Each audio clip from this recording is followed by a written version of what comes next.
Hey, welcome. It is Saturday. It is what is it, June 5th. Wow, I'm telling you, man, time is flying by. This year has been like the fastest year so far, 2021. I guess because 2020 was such crap and went by like super slow, that 2021 is going by pretty quick. But anyways, welcome. I thought today I'd be kind of doing what I used to do, write a blog and then kind of talk about it. So this was a little bit different. I did write this as a blog, but in order to read it easier, I converted it into a PDF file and converted it using latex, which isn't as easy as it sounds. It's kind of not. There might be some differences between the PDF and the blog entry. Hopefully there's not. I think I checked most of them. But if you want to go read the blog, that's great. But if you have a hard time understanding math especially, you may want to download the PDF and visualize that way, because the math is very difficult to do in WordPress. It's so much easier to do in latex, and I'm never going back. I actually love latex. It's great. Yeah, you can quote me on that. I know people are going to take that out of context. Look at Steve has a kink. Yeah, okay. I'm using, by the way, before people ask, I'm using TextWorks. I'm also using Text Studio. I started with TextWorks, but I'm migrating over to Text Studio. I love it. It's great. And I'm using BibTeX. And so I had to teach myself that from scratch. And it's actually really great. If you do any kind of programming, C language programming or Visual Basic or anything like that, then you should pick up LaTeX pretty quickly. Conceptually, it's pretty similar. Python, same thing. Anyways, guys, so this is something long-standing in our discussions about how people use different definitions of words. And I should have probably written this a very long time ago, but I hadn't. And so I wrote something that I thought would be very concise, and at the same time incorporates things that I've discussed before. Matter of fact, it goes into mathematics, which I happen to like in this particular channel. If you've ever watched any of my math stuff, some of the stuff should be pretty familiar with. You should be pretty familiar with, like a Taylor series, right? And so everything on this channel has a kind of an incorporation with each other, right? But as far as mathematics and philosophy and science, I think there's an integration of all these things that overlap in some degrees. And so when I hear atheists talk about by definition, I get a headache, because they use the phrase so inappropriately that it's incoherent to me the way they use by definition. Because by definition is a prescriptive term. It means that there have been reasons why we say, if something meets these conditions, then we'll call it this. It's not, hey, here's a dictionary. That's a general descriptive definition. It just tells you it describes something, right? If I say, hey, a car, a four-wheeled vehicle to travel on or travel in. Okay, yeah, that describes a car. Yeah, but is all vehicles like that cars? No, clearly not. A wagon isn't a car because it's got four wheels. So prescriptive means that a word is sufficient by given conditions that we'll use that particular word. And describes just means it describes. Like a car is described by the phrase, a vehicle with four wheels for transportation, right? That describes it, but is it sufficient? No. So I wrote this kind of blog to kind of explain that, and I kept the definition, I kept the title just by a definition. I didn't want it to be atheism by definition, because I think it's applicable all over the place. Now, I did label this video here atheism by definition, because that's what we're talking about on the channel. But I think the way I wrote this, it kind of is universal in its application. But I'm going to do something a little bit different. I'm not going to actually read the blog here. The blog, you can see here the blog. I am going to do it from the PDF just because I think it's a little easier to read. I think it'll flow better. So I'm going to switch now to PDF. Okay. And I am watching the chat, so if you guys got questions, please ask as we go. It's not a very long entry, but it might take a little work for people that are not that much into math or understanding math concepts. But again, I like to be this consilience of concepts, so to speak, on my channel of why I think it's important not just to learn science, but to learn math. Why it's just not important to learn science but philosophy, right? All right. So, like I said, I finished writing this the other day. And we're just going to go through it bit by bit here. This is where I usually have Cheshire reads for me. She's got a much better voice than I do. And yes, if there's still errors, I'll correct them afterwards, so please note them and then let me know. Again, I write these things pretty quickly, then I go back and I kind of proofread it. I didn't have a trade feline proof this, so there might still be some errors, but I don't think. I think I know I had other people look at it, so.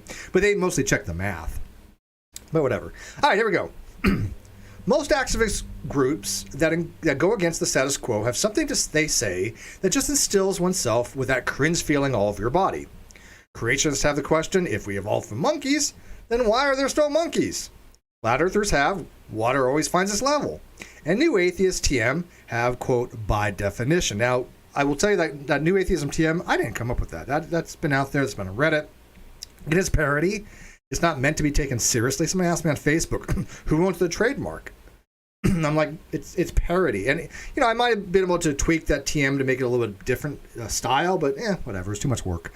But that's what it is. It's just parody. It's supposed to be a subset of new atheists, which are a subset of atheists, that basically argue just like flat earthers do. Just like creationists do. I see very little difference in their argumentation, especially on Facebook. They do argument by meme. They do argument by assertion. They do circular reasoning, begging the question.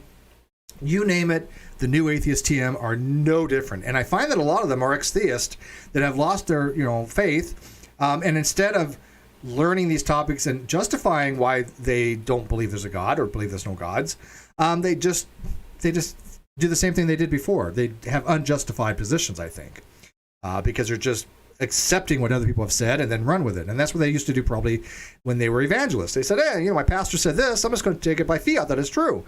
And a lot of people do that in religion. They don't question what they're being told. And that's unfortunate, because I don't care what religion you're in.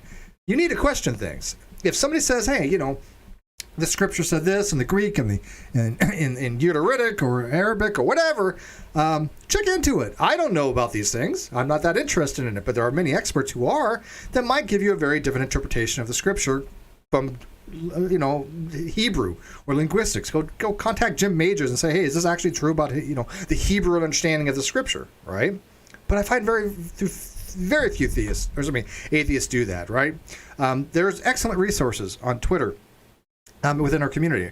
I mean, like I said, if you want Hebrew, you got Jim Majors. If you want Assyriology, you've got Dr. Josh. If you want the Bible in general, I've got, Milwaukee Atheist. A lot of people out there have a lot of expertise in these concepts and these topics. So check into what you're being told, right? Even when I'm writing, check to make sure that this is correct. Make sure the information is correct, right? Check the math if you want, right? Don't just take my word by fiat. That's insanity. I mean, I expect people to maybe believe me on things that you just can't go objectively verify. That's fine. You can message those things in private. But if I say 1 + 1 = 3, you better question it, right? It just don't believe everybody that says certain things that just you stopping. Wait a minute, may not be true. And by definition, I think is one of those things. So whenever I hear a new atheist TM say those two concatenated words, which just basically means put together, usually by conjunction, so if you have a string and you have another string in programming and you use a conjoin something feature to put them together so they appear as one, that's concatenation.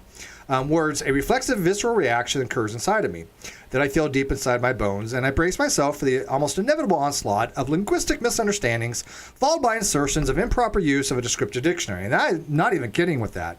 I write as I think. I write as I believe.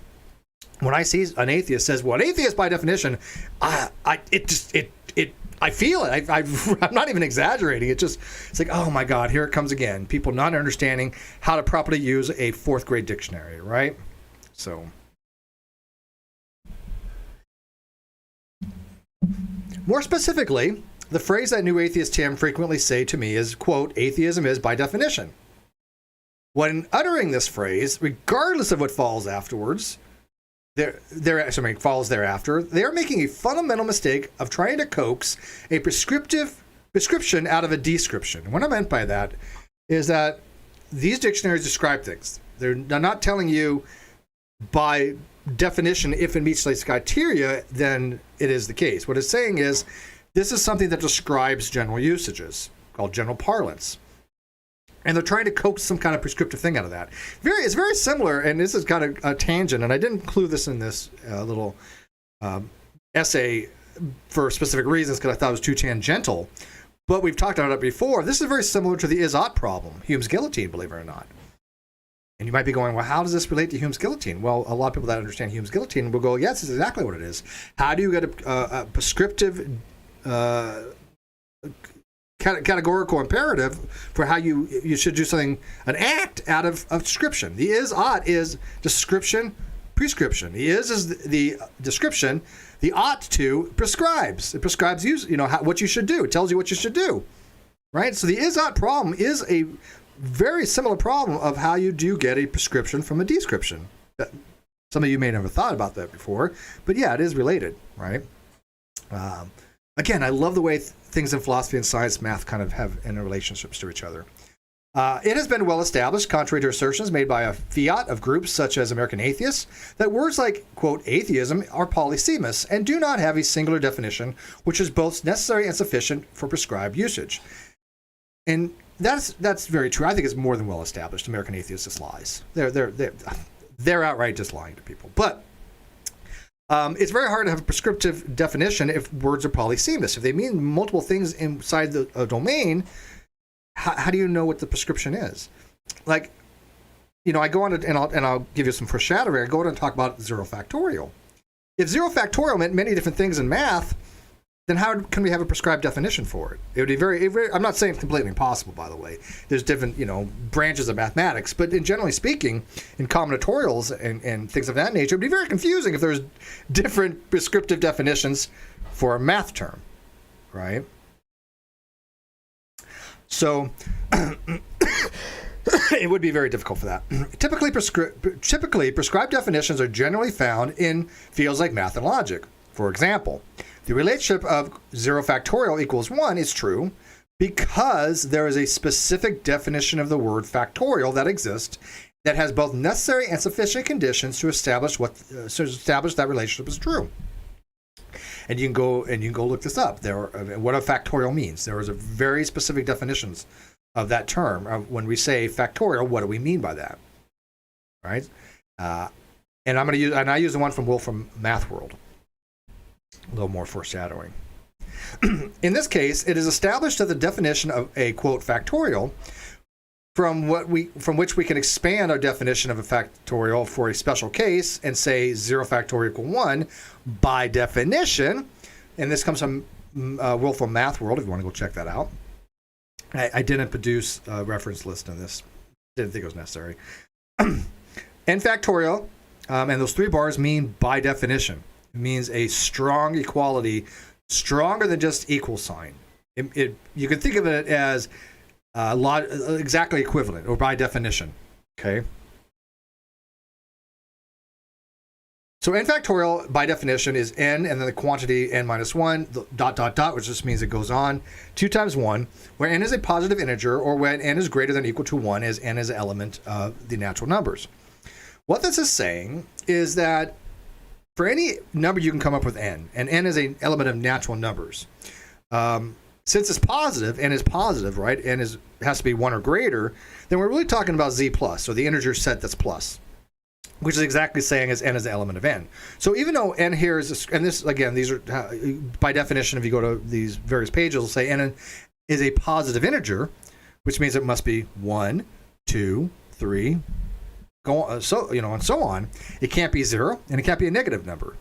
Right? But you'll see things described as n as an element of n because since it can't be a 0 or a negative number, it's still an element of n because n is usually typified as 1, 2, 3. It doesn't necessarily have 0 in it. Now, some cases it does. There are some mathematics out there that will say that the natural set has 0 in it, believe it or not.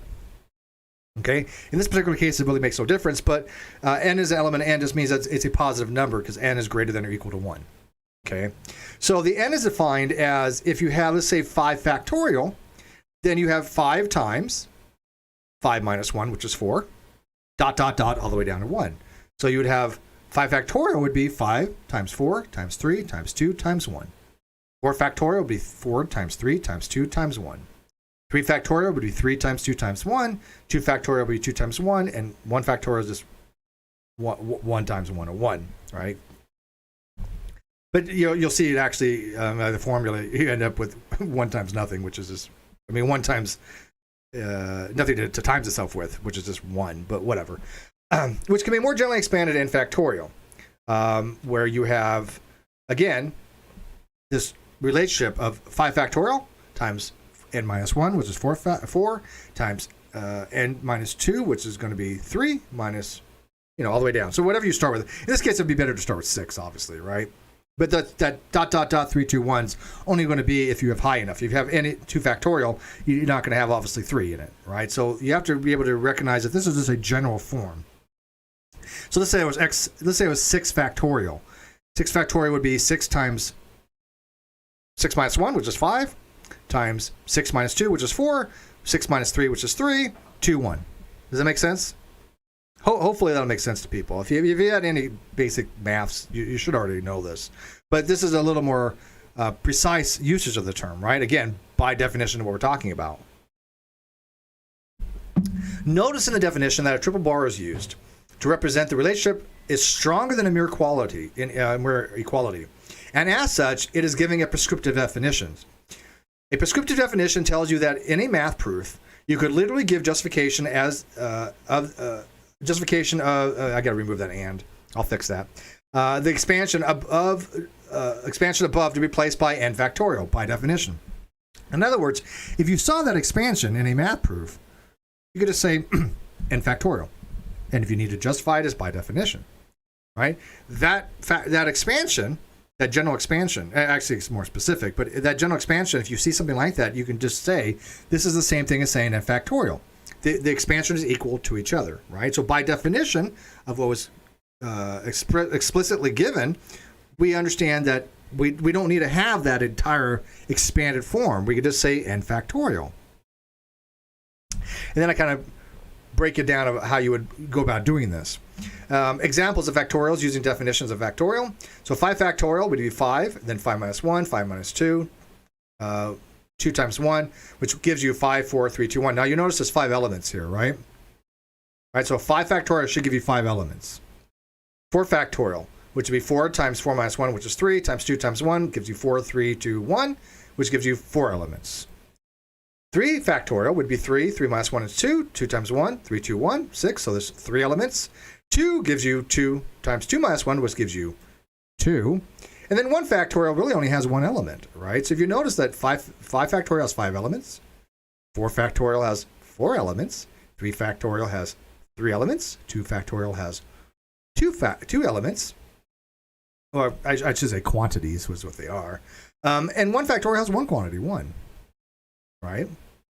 So we can express this in form of a very cool symbol, and this is something that I don't think I've done a video on this. I did a video on summations, and I've talked about capital pi notation, but I thought it'd be cool to kind of give you guys something new you may not have been exposed to before, right?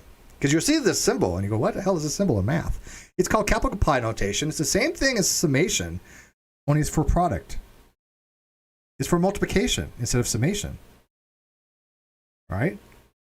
So the way I said you can express this definition of factorial a bit more mathematically as n factorial equals capital pi with the index of I equals 1 to n of I. And a lot of people that don't like math look at something like that and go, man, that's just confusing. I don't know what the hell that means. But after they spend 3 minutes reading about it, it's not that complicated. All this is saying is that you have an index of 1 to I, or 1 to n. So if n is 2, then you have 1 and 2. If you have 3 is 3 factorial, you have 1, 2, 3. Whatever n is, that's your upper bound. And then I is just what you're going to multiply it with. So let's say that you have 5 factorial. You start off with 5 factorial. When I equals 1, that gives you 5, right? Then you subtract 1. You go to the next one, 2, and then you go to 3, and then 4 and 5. Well, actually, start off with 1. I'm going backwards. If n is 5, you start with 1 times 2 times 3 times 4 times 5, which gives you 5 factorial, which gives you 120. Right? If n is 4, then you go I equals 1 times the next in the index, which is 2, up 3, up to 4, which gives you 4 factorial, 24. So that's just basically the capital Pi notation. Well, capital Pi to mean a summation of products. I don't like using the word summation there, and if you're a math guy, you might get me on that, because it is a form of summation, but it's not an addition summation. It's products, right? So I don't know if it's technically a summation. Usually when you say summation, it's using sigma for a sum, but we'll see if a mathematician gets me on that. But I don't know. I don't see a major problem with it. It is a summation of products, but it's, right, because you're summing up the products. Well, you're doing by multiplication at least, right? Not by addition. I don't know how else to word that, though. If you guys got a better way to word that, let me know. Being a summation of products, similar to how sigma is a summation for addition from 1 to n, called the index, with the argument I. This symbol here, right here, is called your argument. So here's a example. 5 factorial, I equals 1 to 5, I equals 120. Because what it's doing is saying 1 times 2 times 3 times 4 times 5, which will give you 120. And by the way, we are getting to a point here, but I want to add a little bit of math in it as well, so you can see why it's important to have, by definition, where you would have that in math, but you wouldn't have it in something along the lines of just some general dictionary. This also gives us oh, and by the way, I had a little footnote. Each time we have a decrease in n, we have to remove one of the 4 quantities being multiplied. So 5 factorial has 5 things being multiplied. 4 factorial has 4 things being multiplied. 3 factorial has 3 things being multiplied. 2 factorial has 2 things being multiplied. And 1 factorial has 1 element, so nothing is being multiplied. Which is kind of important later on as far as when we get into combinatorics, but yes, I capitalize this as H. I'll fix that. This also gives us a nice reoccurrence relationship of n factorial equals n times the quantity n minus 1 factorial, which is pretty simple. All that's saying is this. Examples using a recurrence relation. 10 factorial equals 10 times 9 factorial. 42 equals 42 times 41 factorial. 99 factorial equals 99 times 98 factorial, which is pretty important. Because if you have n equals 1, then that gives you n factorial equals n times the quantity n minus 1. And you end up with 1 factorial equals 1 times 0 factorial. Now, does anybody see a problem that we have here? Does anybody want to guess the problem if we don't define 0 factorial? We have an issue, because what is the initial conditions for our definition of a factorial? It was a positive number. 0 is not a positive number. So how do we fix that? How do we get what we want to be when 1 factorial equals 1 times 0 factorial? Right? And by the way, you'll notice up here, you don't necessarily run into that problem here, because you're not multiplying 1 by anything, but using the recurrence relationship, you have that problem. You're multiplying 1 times 0 factorial because of the relationship here. Because if you stick in 1 here, you get 1 times 1 minus 1, which is 0 factorial. So what is 1 times 0 factorial? Now you can see the problem where we need to define something very specifically. It's called special case condition. For that to work, clearly 0 factorial must equal 1 to adhere to our initial definition of 1 factorial equals 1 times 1 factorial, or equals to 1. We know 1 factorial must equal to 1. So if that's the case, 0 factorial has to equal 1. But we didn't set that up from our initial conditions. That is outside our definition of factorial. However, if you notice by definition of a factorial n, it's only for positive numbers. 0 is not a positive number. It is an even number, by the way. Fun fact. 0 is even. It's not positive, though. So we have to specifically define 0 to make it work. I'm sorry, I have to fix that. I specifically define 0 factorial to make it work with our definition of factorials. As even with our capital Pi notation, since the index has to start with 1, which is the first positive number. If you notice in the index, for this capital Pi notation, the index starts at 1. Now, again, you can start an index at anything you want, right? You can start an index at 0. I mean, it doesn't matter where you want to start your index. But in this particular case, because we have defined a factorial to be positive, a positive integer, and 1 is the first positive integer, you start the index at 1. So we can expand our definition of factorials for a special case and say 0 factorial equals 1. I fixed this. Why is this? You know what? Maybe I did. Let me reload this because I already fixed that. There we go. Yeah, I did fix it. I didn't have the latest copy. The miracle of computers. Isn't it great? So we can expand our definition of a factorial for a special case and say 0 factorial equals 1 by definition, as the product of an empty set is 1 by the empty set product rule.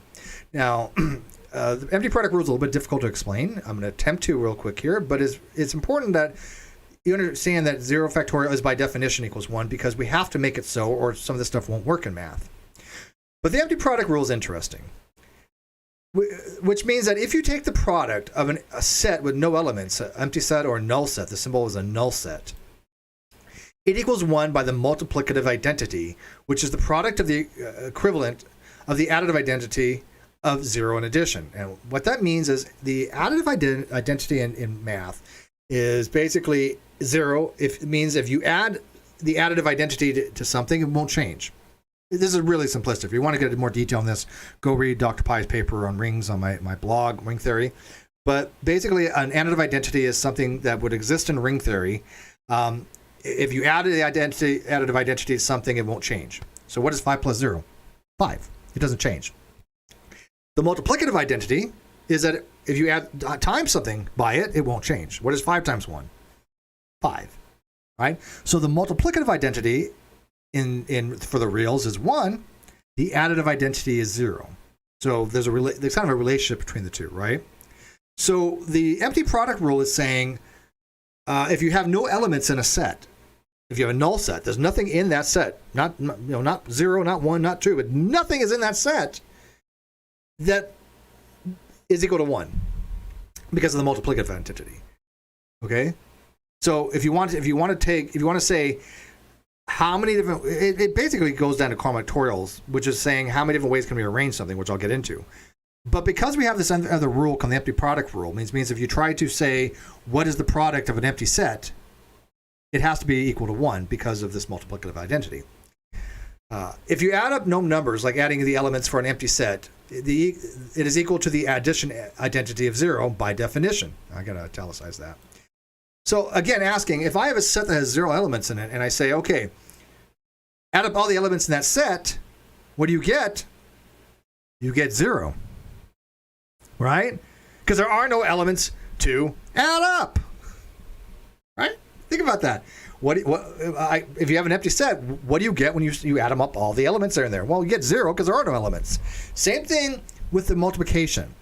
What do you get when you multiply an empty set that has no elements? You get 1,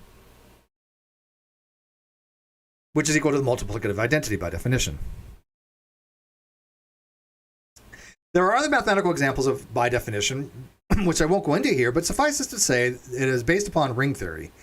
Again, there was a blog entry on my www.greatdebatecommunity.com if you're interested. I've already went over it. It is from, again, Dr. Pai, who was very nice enough to send me his thesis. Didn't understand a single sentence in it. Not even going to front. Yeah, way out of my mathematical depths, to say the least. I think I understood the first 2 words, But yeah, it's very complicated to say the least. But he wrote a very, very brilliant way of describing ring theory to people, describing monads and describing groups and fields. And if you're interested in that, go check it out. It should be intuitive enough to see that you can't actually add elements which are not there. So we have to find a different way to say adding of 0 elements is 0, the addition identity, or additive identity. We do the same for products by products, saying the multiplication of 0 elements, product of empty set, is by definition 1, called the multiplicative identity.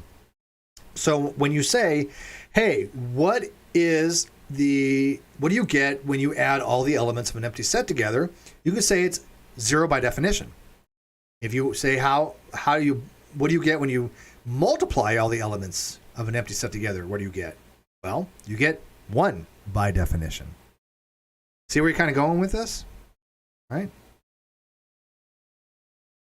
Yeah, if there's a question, go ahead and ask, Michael. I love to answer in real time. But I also do this online because I take mental notes to go back and fix a few things. So the minor errors I've already notated, I will fix. This also comes from combinatorics on how many ways we can arrange, called permutations, a set that contains 0 elements. Or more intuitively, how many different ways can we do nothing? Well, there's only one way to do nothing. One way. All right? So when I say how many different, if I have, I'm not going to get into combinatorics and permutations and combinations because they're very confusing. But suffice it to say, if I have a set, then I have a bunch of elements in the set, right? So if I have a set of let's say 1, 2, 3, or I have a set of A, B, C, how many different ways I can do that, right? It'd be actually 6 factorial. If I have 2 elements in a set, how many different ways I can do that? Well, it's 2 factorial because I can have like A and B, or I can B and A, right? So how many different ways can I arrange those 2 elements A and B in a set? Well, only 2 ways, which is 2 factorial. How many different ways can I arrange 1 element in a set? 1 factorial. How many different ways can I add 0 elements in a set? 1 way. There's no way to do it, right? So there's nothing to arrange. So there's only one way to do nothing. That's 0 factorial. Now this is kind of relates to what I had explained a very long time ago, Taylor series. So this is where it gets some serious math. If you kind of tune out, I understand. But I did put the video to a Taylor series that I did in the video description if you want to go check it out. But this is for, like, again, for the more the math people. I wrote this to be specific for people that understand math, because I want them to understand why, when people say by definition how wrong they really are, maybe they can go out and help explain to these lay atheists when they say atheism by definition, because it's just cringe. But the second half of this, I get a little more generalized. So don't worry. I did write it for all. So we can say by definition 0 factorial is 1, and when we see 0 factorial, replace it with 1. Right? So they're by definition the same. If I see 0 factorial, I can just put in 1. If I see 1, I can put in 0 factorial if I wanted to. They are by definition equal to each other. Right? For example, in a Taylor series, e to the x equals summation of the index of 1 to infinity, x to the n divided by n factorial. That looks really complicated. It's really not.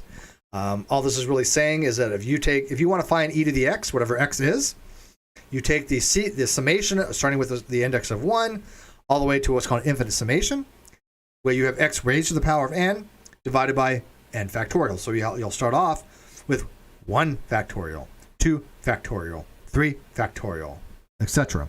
You'll start, and on the numerator, you'll have x to the first, x to the second, x to the third, right?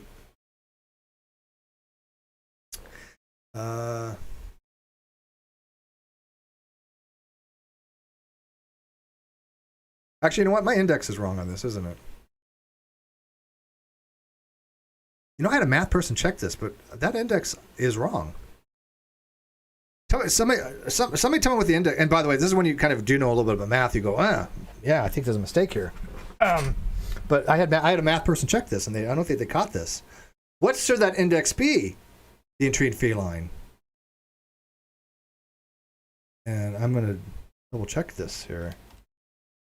I can't believe I flubbed this so much. I did a video on this very topic.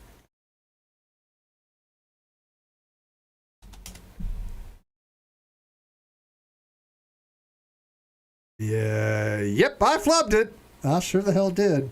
Damn it. I suck. Duh!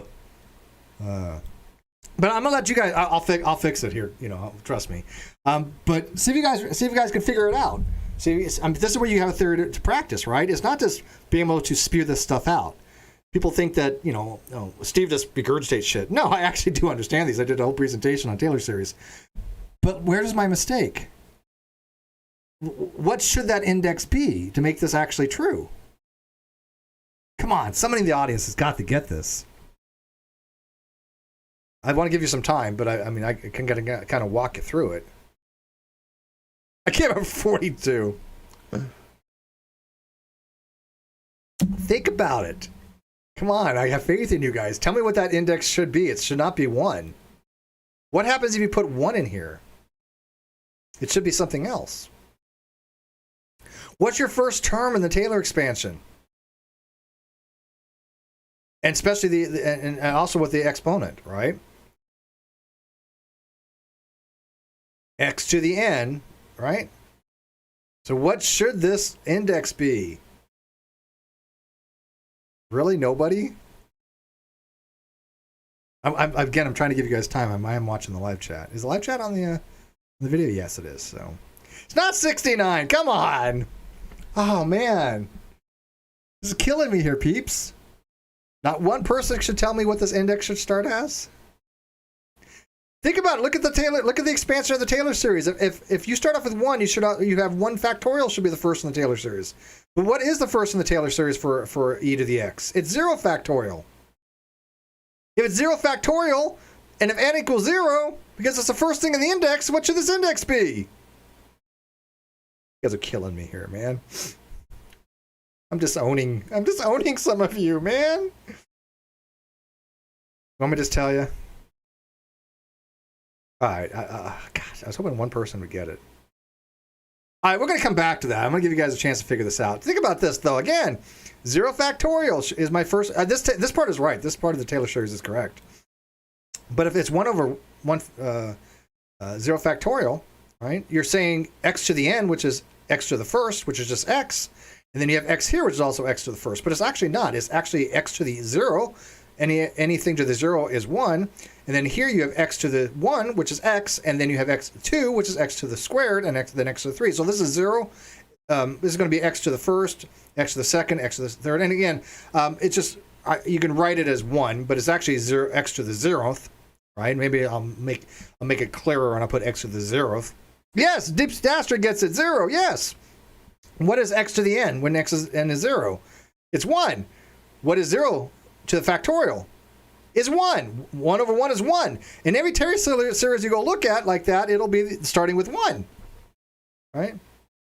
You often see Taylor series start with 1. This is why. If it starts off with 0 in the Taylor series, you have 1 over 1. Right? So I will fix that. I'll put the correct index for 0, and then I'm going to put just so you guys can see it better. I'm going to put x to the first here and x to the 0th power there, because remember x to the 0 is 1. So I'm gonna fix that so I think it's more clear for the non-math people. But yes, this should be 0. But anyways, the reason for this is that if in the first term of the expansion, 1 over 0 factorial, the expansion would only hold if, of course, 0 factorial was 1 to give us 1 over 0 factorial equals 1 over 1 equals 1, which is why you often see Taylor expansions merely written as 1 plus x squared over 2 factorial plus x cubed over 3 factorial, and you go look at the Taylor series. But since we defined 0 factorial to be 1, and our definition of factorials is 1 factorial equals 1, if you don't believe me, go try doing a Taylor series where x factorial does not equal 1, and let me know how well that works out for you. Okay, trust me on this one. Well, don't trust me. Go try it. Find a Taylor series, work it out what the expansion should be. And if 0 factorial doesn't, by definition, equal 1, you're never going to get the correct answer. It's not going to work. Because if you think about this, what this is trying to tell people is that if I want to find what let's say e to the first power, which is just e, right? I want to know how to arrive at e, which is the natural logarithm, 2.7, whatever. In order to get that, I have to add numbers together. I start off with the number 1. Then I start with another number, and I add another number to it. And this series, right, is telling you that every time you add a number in that series, you're going to get closer and closer to the value of e. That's how you will determine what the value of e is. Now, e is an infinitely long, well, it's not something, it's an infinite decimal expansion. It's not an infinite number, but as an infinite number of numbers past the decimal point, right? So we can never actually determine what the value of e completely is. It's an irrational number. It's a transcendental number. It goes on indefinitely, as many iterations as you want to do. But the more numbers you have in the sequence, it's not a sequence, series, the closer and closer you're going to get to the approximate value of e. That's why these Taylor series works. That's how it works. Series work. And again, if you want to learn more about summations and series, go check out my video on Taylor series. And I do other videos on summations as well. But I will have to definitely fix this, and I'll do that after this is done. But does that make sense? If I want to approximate the value for E, I can use this formula to do it, right? Oh, hopefully that makes sense to people.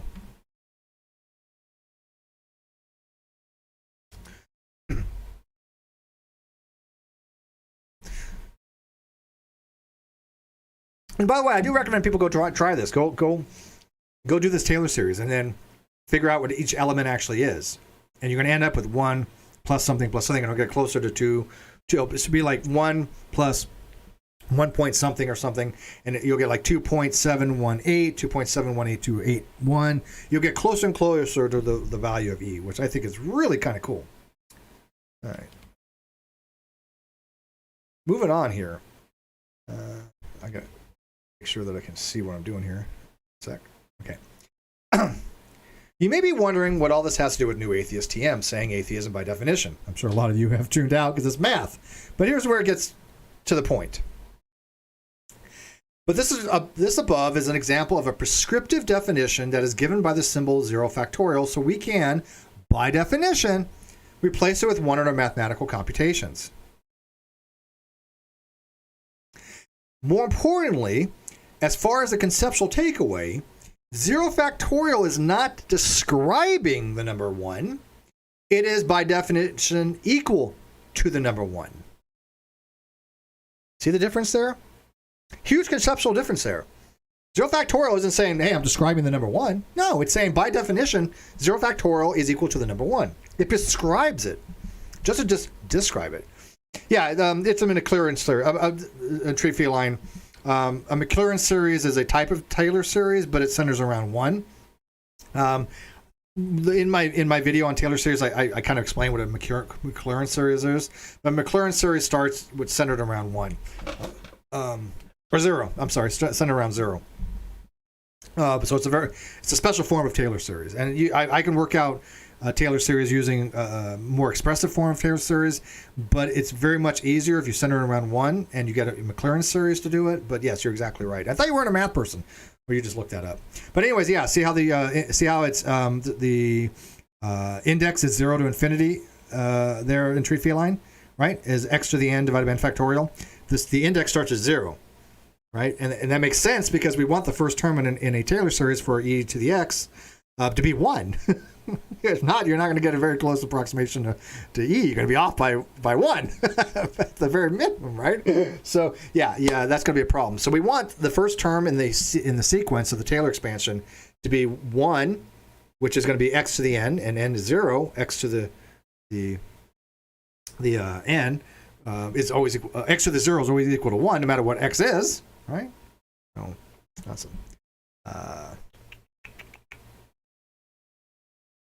But I hope that makes sense, right? Because if e is raised to the first power, you get e. So the first term is x to the 0, which is 1, plus x to the first, which is 1. And by the way, x to the 0 power, by definition, but we won't get into that. All right, so a dictionary, however, does not prescribe usages. It merely describes synchronic usage of modern language and its usage in the population. And synchronic means basically in modern times, or at a very specific point in time, right? Diachronic kind of gives you an overall change of a word in linguistics over some period of time. Oxford used to have a dictionary that kind of gave us more diachronic usages. But a synchronic would mean, what was this usage in a very specific point of time? In this case, modernity. How is this word being used in conversation? Right? In general conversation, what is this word understood if somebody says it, right? Like, and there's some new words coming around all the time, right? Google didn't exist when I was born. That word didn't exist. What a Google was, right? So the way I describe it is this. It's usually in the form of an object, and it's bracketed because an object means like doesn't necessarily mean like a physical object, right? Anybody who's just programming knows an object doesn't necessarily obviously mean like this physical object like my cup that's invisible. An object is something that you're pointing something to. It's a reference to a referent. So whatever the object is that you're describing, you got to have a general description of that object. So if the object is car, and I say, hey, tell me what describes a car, and I say a vehicle that has 4 wheels used for transportation, that's a perfectly fine general description of a car. It's a necessary description, right? A car has 4 wheels. Well, I wouldn't say that, because a car's going to have more, I mean, some people say a 3-wheel vehicle would be a car, right?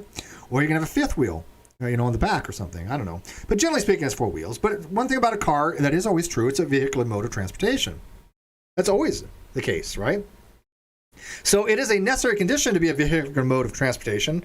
Some might argue 4 wheels might be necessary, but I don't know. You can have a 3-wheel car, obviously. So, but it doesn't have 2 wheels. A motorcycle has 2 wheels. But at least it's describing what it is, right? It's saying, it is a vehicular mode of transportation. Is that sufficient? No, clearly not.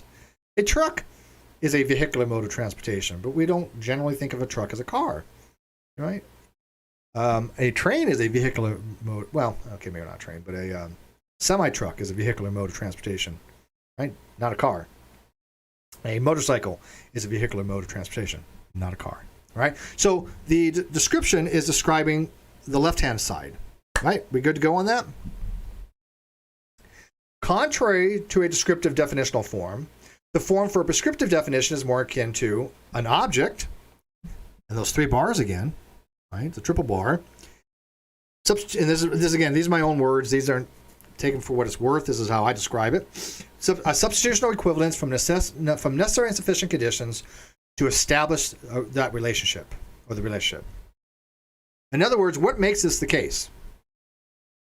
It could be by fiat. It could just be, hey, we're just saying it is the case, which is both necessary and sufficient because we are saying it is the case for whatever reasons, right? We're saying 0, like for example, if I said 0 factorial equals 1, because we are just making it the case, that is both necessary and sufficient. We're making it the case, right? So when you have a prescribed definition, you're saying if it meets these conditions, we can substitute in this object. So it's different. It's not just describing, it's prescribing usage. If it meets the conditions on the right, we can call it the left. That doesn't work for a general definition. It may meet the conditions for the description on the right-hand side, but that's only a general case, right? It's necessary, but not necessarily sufficient.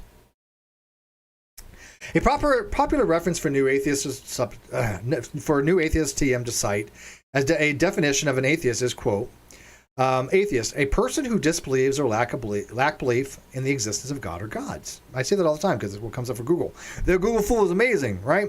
People think they're experts because they can Google foo.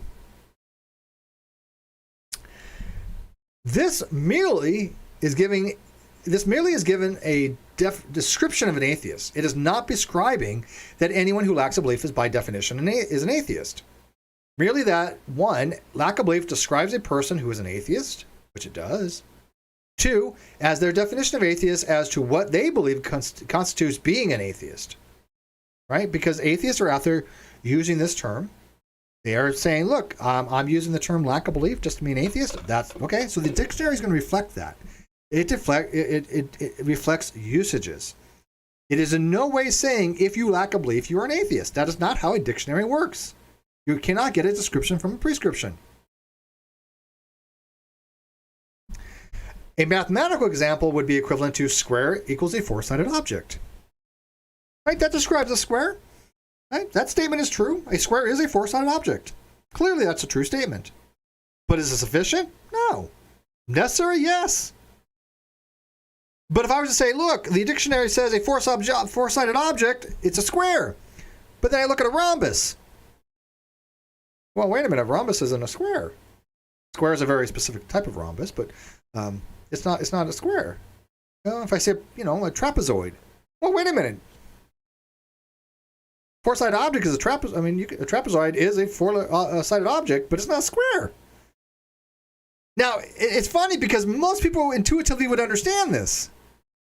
But new atheist TM don't understand this. They don't get this. And this is where it boggles my mind.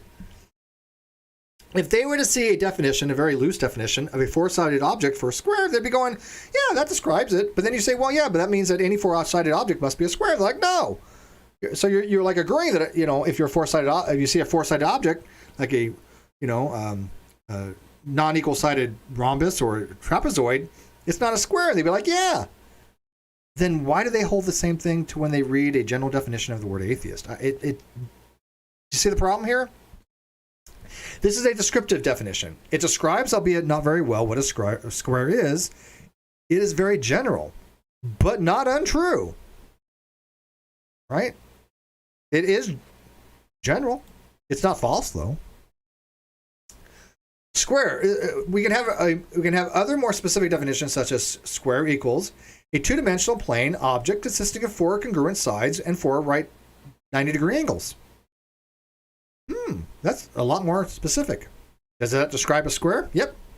Could you argue it's prescriptive? Yeah, I probably think so. Now, there might be some very specific mathematical, precise, you know, terminology, what a square is in topology, using, you know, if you guys had geometry, you have parallel lines and you have perpendicular and you have all these different symbols for geometry. But I think, practically speaking, that would be a very good prescriptive definition of a square. So if you saw a plane and you saw a two-dimensional object consisting of four congruent sides and four right angles, you can say, hey, that's a square. This has prescribed something that if you see that object, now you can label it a square.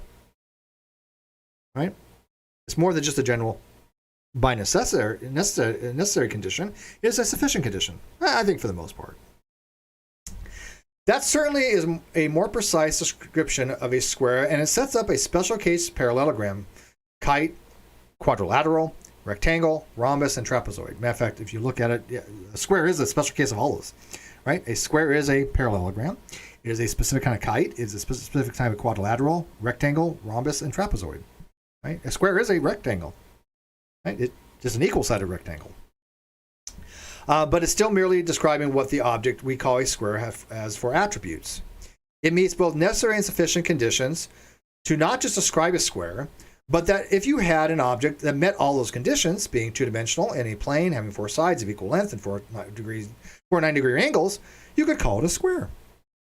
Unlike our first definition of atheist, which was just a general definition which contained a necessary condition for it to be a, you know what? That shouldn't be atheist there. Oh, yeah, no, I should right. Yeah, which is just definition. No, you're right. I should change the square, shouldn't I? My bad. Unlike our first definition of square, I'll fix that afterwards, which is just a general definition which contained a necessary condition for it to be a square, having four sides, but obviously was obviously quite insufficient to be a prescriptive definition. This definition here of a four-sided object is insufficient. Right? It doesn't tell us what a square is. It just describes what a square has. But in no way is sufficient to say, look, if I see this four-sided object, I'm going to call it a square. And again, I think people recognize that. So when a new atheist TM says, quote, atheist by definition is a person who lacks a belief, they are erroneously attempting to make a description prescriptive into a prescription definition. Yeah, I'm going to have to reword that better. Let me reword that. They are erroneously attempting to make a description into a prescriptive definition. Yeah, I'll reword it that way. Either by ignorance or by deceit. And I'm going to make that very clear. Most of them I do think are ignorant when they do it. But I have found atheists that I am convinced are absolutely deceitful in their usage of these terms. I guarantee it, in my experience at least, there are some atheists that are considered to be, atheist activists, more name recognizable atheists, that are absolutely dishonest when they use the things like atheism by definition. So I wanted to include that because I do think that very strongly of that. All atheists lack a belief God exists, and the definition is a true description of an atheist. It is, however, is not prescribing that all who lack a belief are atheists. I usually use little symbols for emphasis. And I guess I could probably make it bold here if I wanted to, but I'm used to using an asterisk, but maybe I'll just make it bold to stand out more. Because, again, if you find a dictionary that says a four-sided object, you can't say that just is always a square. Not all objects that have four sides are a square. Same thing that not all who lack a belief are an atheist. Evidently, equivocally, I'm going to say it's equivocally, equivalently, a description definition for theist would be, theist a person who disbelieves or lacks belief in the non-existence of God or gods. Now, again, you don't find that in the dictionary. Why? Because no theist uses it that way, right? Theist uses the term theist to say a person who believes there's no gods. Or I mean, there's at least one God. So the dictionary is not going to reflect a non-usage. But is that a true statement? Yes. That statement is absolutely true. A person who disbelieves or lacks a belief in the non-existence of God or gods, right? And by the way, that is an inclusive or. It should be inclusive or, because disbelieves entails lack of belief. So a person who disbelieves in the non-existence of God also lacks a belief in the non-existence of God, just like an atheist who believes there's no God lacks a belief in the existence of God. So that is a true statement, right? But it's insufficient to say that if you lack a belief in the non-existence of God, you're by definition a theist. No atheist would accept that. I don't think. I've had a few that say, yeah, sure, whatever. But I mean, really, if the dictionary said the exact same thing it says, but in the term for theist, it says, yeah, well, a theist is somebody who disbelieves or lack of belief that in the non-existence of God. And if you don't hold a positive epistemic status, you don't hold the belief that God does not exist, you're a theist. Most atheists would balk at that. And that's where the WASP argument comes in, right? The weak atheism special pleading argument. But you see the hypocrisy there? Right? That definition accurately describes all theists, as all theists disbelieve, which entails a lack of belief in the non-existence of God, right? Because, generally speaking, to be a theist, you believe there's at least a God, one God. And again, that's normative. I'm saying these are normative understandings. If somebody says, well, I'm a theist, but I don't believe a God exists, most atheists would go, wait a minute here, that makes no sense. But they think it's just fine to say, hey, I'm an atheist, but I don't believe that there are no gods. There's really no difference in those statements there. If you think one of them is odd, the other one should be odd to you as well, in my opinion, right? Because if you think about it, the theist says, yeah, there's a God. The atheist says, no, there are no gods. But both of them lack a belief. Every belief has a non-belief position. The theist believes there's a God and lacks belief that there are no gods. And the atheist believes there are no gods and lacks belief that there is one. Simple as that. The reason dictionaries don't have that specific definition is that theists don't use lack of belief in the non-existence of God or gods in their usage of the word theist. Else the dictionary would reflect the particular usage, which it would. If theists started doing the same thing that Anthony Flew recommended in 1972 on the presumption of atheism, the dictionary would reflect that usage. And then I don't know what atheists would do at that point. I don't know how they would go about reconciling that with their understanding of the term atheism. Because if the dictionary said the exact same thing for theism as it does atheists, says, a disbelief or lack of belief of the non-existence of God, they would have to concede by their same usage, their same argumentation, that anybody who doesn't hold the belief that there are no gods is a theist by definition, according to the way they use the word term by definition. See how using by definition for these types of words makes no sense to do that? Right? You should only use by definition when it is by a very specific definition of why it makes it the case that prescribes usages. General dictionaries do not prescribe. They do not define words. They are descriptive.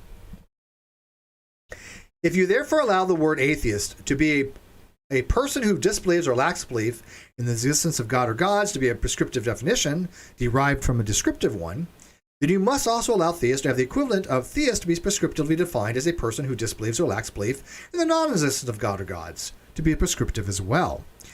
Else you're guilty of special pleading. See my WASP argument. Wow, full circle, right? Full circles. My WASP argument argues that very thing, but for different reasons. But I mean, it's the same principle. If you allow for weak atheism, you have to allow for weak theism. Else that's special pleading. And all weak atheists are weak theists. So when somebody says, well, I'm just a weak atheist. Okay, well, you're a weak theist too. No, I'm not. Yeah, you are. Here's the logic. Go look at Steve's WASP argument. It proves it. It's beyond any doubt. It's proven by logic that if you are a weak atheist, you are a weak theist. There's no way around that. I mean, if somebody hasn't assailed that, good luck with that. But nobody's assailed that because how do you assail something that's already been very well demonstrated through logic. And also the McRae, null Venn diagram shows it very clearly that if you are a weak atheist and you don't hold a positive epistemic status, in other words, your strong atheism is a subset of weak atheism, logically speaking. But if you say, look, I'm not saying there are no gods, I'm just a weak atheist, logically speaking, you are, in fact, in the same position as a weak theist. You overlap in the union of the weak atheist and the weak theist in that middle ground there called agnostic. And you can show that to be the logic. Which additionally means anyone who lacks a belief in the existence and non-existence of God could be both, quote, atheist and a theist at the same time due to how the definitions are prescribed. See my atheist semantic collapse argument. Now, I will tell you, I did write a paper. It is on the atheist semantic collapse argument and also relates it to Anthony's flu argument. It is much, much more complicated than what I have in my blog. Matter of fact, I knew I was going to be writing something for it. That's why I put, when I wrote my atheist semantic collapse argument, this is just a summation. This is a very short version. There are people out there that have read my paper. I'm having Dr. S.A. Malik help me get it published. He has said absolutely he's going to find a place to get it published. Landon has said it's publishable. He did a blind review of it. That wasn't blind because he knows who I am, but he does reviews of papers. He does blind review. He used the same standard he would use for any paper. Segmentation Fault out there has read my paper. Intree Feline has read my paper. And matter of fact, she made some very good noticeable things in my paper, and I fixed all those things. But that paper probably, I'm hoping, will get published one day. I'm not going to make it public until then. But the atheist semantic collapse argument is being taken very seriously. Malik finds it very serious. I know he's a young creationist. I get that. And a lot of people have issues with him. I get that as well. He can be quite belligerent. But Dr. Jonathan Sarfati agrees with the argument. Segmentation Fault agrees with the argument. Riley, I think agrees with me. No, I don't know. Riley, did I send you my paper, Riley? I'm not up to send you my paper. Let me know if you want to read it, Riley. But people are taking that argument very seriously. And one of the reasons why I think that people are taking that argument seriously is because nobody's assailed it from the blog. They can't even assail the short version. How are they going to assail it when I have it formalized? Right? And it is formalized. It's highly formalized based upon Dr. Demi's work. And so, I think atheists have messed up when they didn't take a lot of that stuff I wrote seriously, because once it's published, it's out there for people to review it, right? People to evaluate it. And the atheist semantic collapse argument, I think, is pretty damn good of why we shouldn't use weak conditions for terminological usages, because it very well formalizes weak atheist is the same as a weak theist. There is no logical difference. And these terms semantically collapse into themselves. So you can have a person that becomes semantically an atheist, a theist, and agnostic, and what good is that? What's your position? I'm agnostic theist, I'm an agnostic theist, atheist. What the hell does that mean? But it'd be true using weak language, right? And so when somebody says, well, atheism is merely a lack of belief, I have proven, I think, using actual logical proofs, that semantically speaking, that would allow for somebody to be atheist who doesn't believe God exists, theist, a person who doesn't believe God does not exist, and an agnostic who doesn't have a position either way. So every weak atheist out there saying atheism is merely a lack of belief, and I'm not saying gods don't exist, they are, in fact, semantically now atheist, theist, and agnostic using that schema, right? Their own schema. Because they can't have atheism as weak of atheism and not allow for weak theism. They can't do it. It's special pleading. It also doesn't work on the Venn diagram, right? If you look at the Venn diagram, if you have weak atheism, you got to have weak theism, right? There's a nice symmetry there, right? Well, I suppose you could. Well, I don't know how you would do it. I mean, I'm going to go on a limb here and say, look, there might be a way of making a Venn diagram where you only have weak atheism without weak theism. But I don't know how you would. I guess you would just label a whole section theism, right? You wouldn't have. But how would you have a weak case condition of somebody who doesn't believe the proposition God doesn't exist? I don't know how you would do it, but maybe you can give it a shot. But yeah, it does show though that weak atheism, agnostic, and weak theism are the same position. Right? Okay. I said Riley. I said it right. Don't get after me, Riley. Right? No. But yeah, Riley, I said it right this time. Can't bitch at me. So how these things I discuss in my blog and on my channel all tie into each other, all tie in together, and just start to fall apart when imprecise usages of terms are prescribed. So next time a new atheist TM says, quote, atheism by definition is, see if they understand the difference between a descriptive definition and a prescriptive one. I personally can't recall ever asking one who was able to tell me the difference, but if you do ever find one, I would love to know about it. And I mean that. I have asked so many new atheists, TM, do you understand the difference between a prescriptive definition and a descriptive one? To my recollection, nobody has ever been able to answer that question. Right? Oh, you complimented me. Okay, Riley. Thank you. I love you. I love Riley. I love my mods. I got great mods. But I didn't read the comment. Did I miss something? Let me go back here. Which comment? A set of definitions and the dictionaries aren't a set of definitions and the dictionary aren't exactly the same. That comment, which is true, by the way.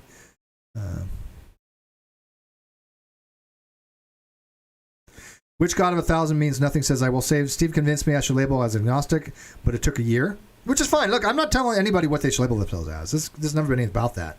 I just want people to be coherent. I want people to be have a consistency. Right? It's very odd for somebody who says, look, I'm a theist, but I don't have a God belief. But they could do it in the same way an atheist can say, look, I'm an atheist, but I don't believe there are no gods. Sure. Either one. If you allow for one, you have to allow for the other. You just do, or else it is special pleading. The WASP argument has solidified that, right? So,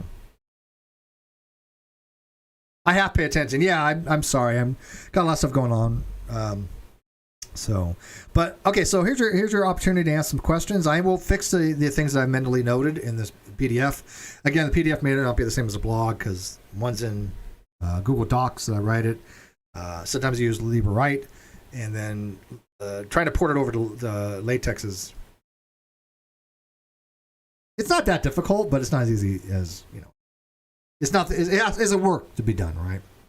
I don't want to make it sound like it's that hard to do. It's really that hard, but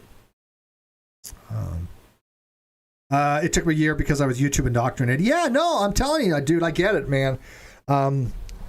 YouTube atheists are some of the most indoctrinated people I've ever seen in my life, man. They're quite no different than anything I've experienced when it comes to flat earthers or creationists. Their methodology is the same.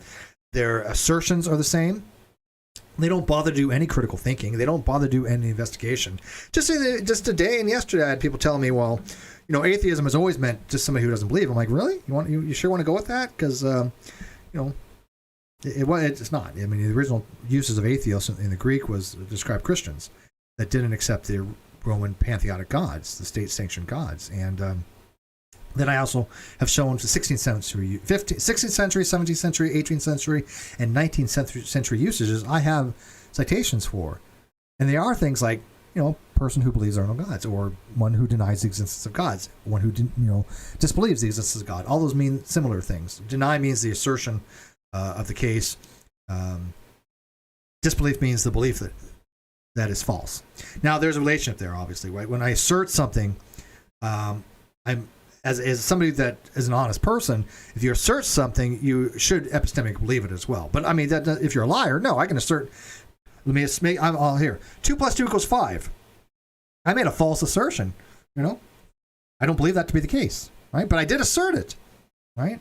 I made an assertive statement, but I don't believe it to be the case. So to understand the relationship between assertion and belief is that an assertion is a statement that you make, usually an utterance of some kind or written down or whatever, but something that you've done. Then the belief is the acceptance of that assertion. That's the relationship between the two. So when you say deny a proposition, it's generally more understood of the assertion that you're denying it. And then if you say I reject the proposition, you're talking more about the epistemic belief that the proposition is false. You disbelieve it. So deny and disbelief and rejection have similar meanings overall, but there are some nuanced differences. For example, if you read them in a paper. Now, again, this doesn't always hold. That schema as a general case. But there are people have used disbelief to just mean that you don't believe, right? And even the colloquial understanding of disbelief is in awe, right? You're such in awe of something, your mind can't process it. You're stare in disbelief. In that case, it's a different sense of the word, not to be confused with disbelief in the epistemic sense, right? You're not saying that it's false. Your brain's not telling you what you're saying is false, but your brain is saying, I can't process this. You're staring at disbelief. This is why words have different senses, and this is why it's important to understand what domain of discourse you're in to use what sense of the word. I hope that makes sense. But anyways, guys, I wanted to be under an hour, and I failed miserably. I got this 10 minutes past. But this was just something quick to do today. I will fix these things. I will be having somebody on next weekend, I think, that wants to come have a discussion with me, and a few other things I got hopefully planned coming up. But I thank you guys for watching this. If you guys got questions, leave it in the comments. Please share this video, and more importantly, share my blog. Actually, screw the video, I don't care. Share the blog on this to people that say by definition. So from now on, when you see an atheist say atheism is by definition, share the blog. I'll fix the little errors in the blog as well. But let them know is what they're doing is they're trying to get a prescription from a description, and that's just silly, all right? So, with that, guys, I hope you guys have a great weekend today, and thank you guys for your patronage. Thank you guys for your support, as always. If you want to become a member of the channel, hit that join button. If you want to become a Patreon, that's in the video description as well. I appreciate both. Both are extremely important to me, and I would love the fact that you do both, but I'll take what I can get. But I want to thank my mods, and I want to thank my proofreaders for a lot of this stuff, even though segmentation fun, I'm going to call you out because you're a math guy. You missed my index. On my summation of e to the x, it should be I equals 1 to infinity. Excuse me, I equals 0 to infinity. We didn't catch that. Man. But the fact that we understood enough to where we go, well, yeah, the index should be 0. But anyways, guys, thanks for watching, and we'll see you later. Good night.